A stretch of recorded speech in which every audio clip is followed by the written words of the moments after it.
আবার শুরু করছি সে অর্জুন আর নন্দিনীর গল্প দিয়ে। ডায়েরির শেষ পাতায় লেখা ছিল একটি কবিতা, যেন সেই সময় নন্দিনীর মনের প্রতিচ্ছবি। আমার কথা নাই বা বলুক তারে, শুধু বলে দিও আকাশের সব নীল আসলে সমুদ্রের ধার করা ঋণ। সে যদি জানতে চাইতো তবে এই মেঘ কেন, তারে বলে দিও নীরবতাও এক ধরনের উত্তর। অর্জুন কবিতাটি বারবার পড়ল, তারই বলে দিও। এই শব্দবন্ধটি যেন তাকেই উদ্দেশ্য করে লেখা। নন্দিনী সরাসরি কিছু বলতে চায় না, কিন্তু সে চায় অর্জুন যেন কোনোভাবে তার মনের ভেতরের কথাটা জানতে পারে। এই নোটবুক, এই কবিতা সবই যেন নন্দিনীর নীরব আবেদন। অর্জুনের মনে তীব্র অনুশোচনা হলো, সে এতদিন নন্দিনীর অভিমানকে ভুল বুঝেছে। সে ভেবেছিল নন্দিনী জেদ করছে, কিন্তু আসলে নন্দিনী তার ভালোবাসার কাছে আঘাত পেয়ে চুপ হয়ে গিয়েছিল। এই দীর্ঘ 1 বছরে সে শুধু ভেবেছে নন্দিনী তার সঙ্গে কেন কথা বলেছে না, কিন্তু কেন কথা বলছে না সেটা বোঝার চেষ্টা করেনি। বাইরের আকাশে তখন সন্ধ্যা নেমেছে। স্টুডিওর আলোয় নোটবুকটির পাতাগুলো আর স্পষ্ট দেখা যাচ্ছে। অর্জুন তার সেলফোনটি হাতে নিল। এই মুহূর্তে নন্দিনীকে ফোন করা অর্থহীন। তাকে এমনভাবে নন্দিনীর মুখোমুখি হতে হবে যাতে নন্দিনীর অভিমানের কারণটি সম্পূর্ণভাবে দূর হয়ে যায়। ঠিক এই সময় অর্জুনের এক পুরনো বন্ধু অয়ন দরজায় কড়া নাড়ল। অয়ন মূলত তাদের দুজনেরই বন্ধু এবং এই নীরবতার সাক্ষী। অয়ন স্টুডিওতে ঢুকেই বলল, কিরে, মুখটা এমন শুকনো কেন? আর শোন, একটা কথা বলার ছিল। নন্দিনীর জন্য একটা ভালো বিয়ের প্রস্তাব এসেছে। ছেলে প্রতিষ্ঠিত, ব্যাঙ্গালোরে থাকে। আর শুনলাম নন্দিনী নাকি প্রায় রাজি। অর্জুনের বুকের ভেতরটা ছ্যাঁত করে উঠল। প্রায় রাজি? এই নীরবতার দেওয়াল যদি এখন না ভাঙে, তবে হয়তো সব চিরকালের জন্য শেষ হয়ে যাবে। তার হাতে এখন নন্দিনীর অভিমানের কারণ, কিন্তু সময় হাতে নেই। অন্য পথের আহ্বান। অয়নের কথাগুলো অর্জুনের কানে ধাতব শব্দের মতো বাজতে থাকলো।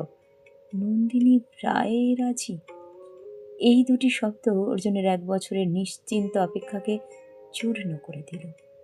এতদিন তার মনে কোথাও একটা বিশ্বাস ছিল, যেহেতু নন্দিনী সরাসরি না বলেনি, তাই তাদের মাঝে সম্পর্ক ফিরিয়ে আনার সুযোগ আছে। কিন্তু এখন সেই সুযোগ দ্রুত ফুরিয়ে আসছে। প্রায় রাজি? তুই নিশ্চিত? অর্জুন জিজ্ঞেস করল। তার কণ্ঠস্বর অস্বাভাবিক রকমের শান্ত। অয়ন কফি মগে চুমুক দিয়ে বলল, হ্যাঁ, নন্দিনীর মামা মামির পছন্দ হয়েছে খুব। আর তুই তো জানিস নন্দিনী এখন আর কোনো বিষয়ে তর্ক করে না, যা বলে দেওয়া হয় নীরবে মেনে নেয়, বিশেষত যখন সে তোর ওপর এতটা অভিমানী। অর্জুন নোটবুকটা টেবিলের নিচে লুকিয়ে রাখলো। সে জানে মুহূর্তে নন্দিনীর অভিমানের কারণ প্রমাণ করার চেয়েও বড় চ্যালেঞ্জ হলো তার মন পরিবর্তন করা। জানিস অয়ন, অর্জুন শান্তভাবে বলল, আমি এতদিন নন্দিনীর অভিমানকে ভুল বুঝেছি। আমি ভেবেছিলাম ও জেদ করছে, কিন্তু আজ বুঝলাম ও আঘাত পেয়েছিল। আমার বলা সামান্য একটা কথা ওর স্বপ্নকে অপমান করেছিল, আর সেটাই ওকে এমন নীরব করে দিয়েছে। অয়ন অবাক হয়ে বলল, তুই হঠাৎ এমন কথা বলছিস কেন? 1 বছর ধরে যা বুঝতে পারিসনি। সময় এসেছে। অর্জুন অয়নের কথা শেষ করার আগেই বলল, সময় এসেছে এই দেওয়ালটা ভাঙার, এখন নয়তো আর কোনো দিন নয়। অর্জুনের মনে তখন দ্বিধা ও অস্থিরতার এক অদ্ভুত মিশ্রণ। সে কি সরাসরি নন্দিনীকে গিয়ে বলবে যে সে তার নোটবুক পেয়েছে? তাহলে হয়তো নন্দিনী আরও অপমানিত বোধ করবে, মনে করবে অর্জুন তার ব্যক্তিগত পরিসরে প্রবেশ করেছে। নাকি সে নতুন করে আবার ক্ষমা চাইবে?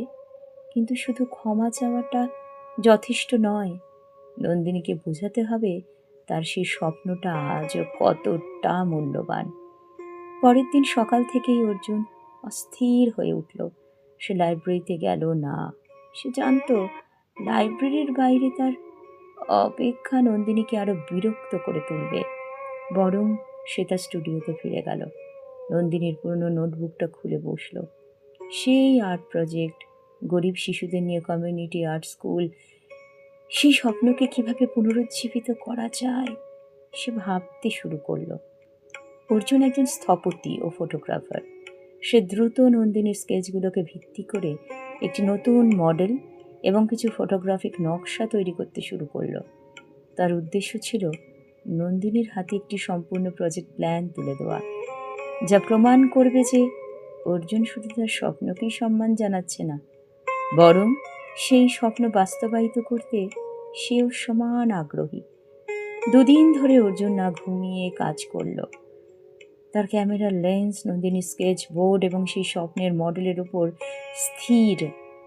তৃতীয় দিনে তার হাতে তৈরি হলো একটি সম্পূর্ণ নীল নকশা, যা শিরোনাম সে রাখল স্বপ্ন কুটির, এক অভিমানী হৃদয়ের উপহার। এদিকে লাইব্রেরিতে নন্দিনীর দিনগুলো কাটছিল এক অদ্ভুত শান্তিতে।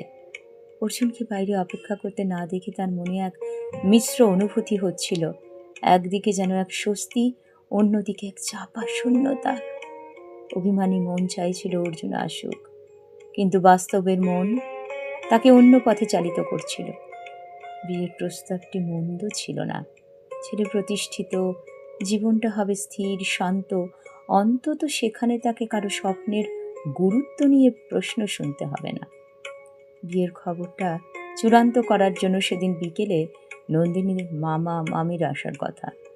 নন্দিনী নিজেকে প্রস্তুত করছিল এক নতুন ভবিষ্যতের জন্য, যেখানে অর্জুনের জন্য রাখা তার অভিমান আর কষ্টের কোনো স্থান থাকবে না। ঠিক সেই মুহূর্তে লাইব্রেরির দরজা ঠেলে প্রবেশ করল অয়ন। তার হাতে একটি বড় এনভেলপ আর তার মুখে চাপা উত্তেজনা। নন্দিনী, অয়ন ফিস করে বলল, তোর সাথে একা কিছু কথা ছিল। নন্দিনী বিরক্ত চেয়ে বলল, ব্যস্ত আছি। অয়ন, যা বলার তাড়াতাড়ি বলো। অয়ন এনভেলপটা নন্দিনীর হাতে দিয়ে বলল, তারই বলে দিও, এর ভেতরে যা আছে সেটা তোর জন্য অর্জুনের শেষ চেষ্টা, এইটুকু অন্তত দেখ। নন্দিনী এনভেলপটি হাতে নিয়ে দেখল তার উপর বড় করে লেখা আকাশ যদি নামতো, সেই কবিতাটি যা সে অর্জুনকে উদ্দেশ্য করে তার ডায়েরির শেষ পাতায় লিখেছিল।